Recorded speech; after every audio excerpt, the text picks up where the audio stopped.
டெல்லிக்கு எதற்கெடுத்தாலும் காவடி தூக்கணுமா? வணக்கம் என் இனிய தமிழர்களுடைய உறவுகள். இன்றைக்கு டெல்லி அனைத்து அதிகாரங்களையும் கையில் வைத்துக் கொண்டுள்ளது.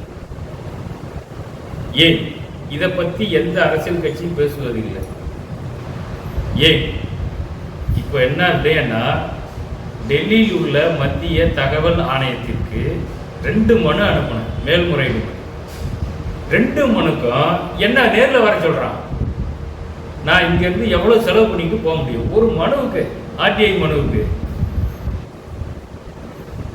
நாங்க கேட்ட தகவல், உன்னால முடியும்னா விட, முடியலாம் விட்டுரு, எங்களை எதுக்கு வர சொல்ற? அப்ப இது மாதிரி எல்லாத்தையும் இருக்கடிப்பியா?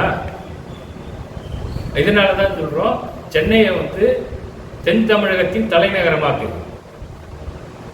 டெல்லியில உள்ள அலுவலகம் எல்லாத்தையும் இங்க கொண்டு வா, அட்மின்.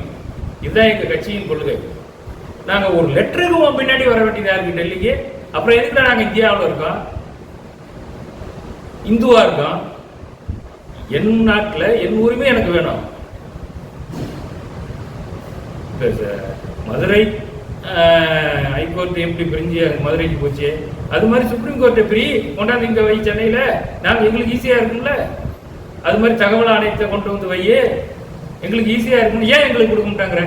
4 மாநிலம் தென் மாநிலம் இருக்கு, இதுக்கு தலைமைக்கு நீ ஏன் கொடுக்க மாட்டாங்கிற? இதை எவனும் கேட்கறது இல்லை. அதுதான் நாங்கள் தெளிவாக வச்சிருக்கோம் எங்க கொள்கையில. சென்னையை இந்தியாவின் துணை நகரமாகும். இந்த தென் தமிழகத்தில் அரசியல் அப்பாற்பட்டு எல்லாத்தையும் சந்திப்போம். நன்றி, வணக்கம்.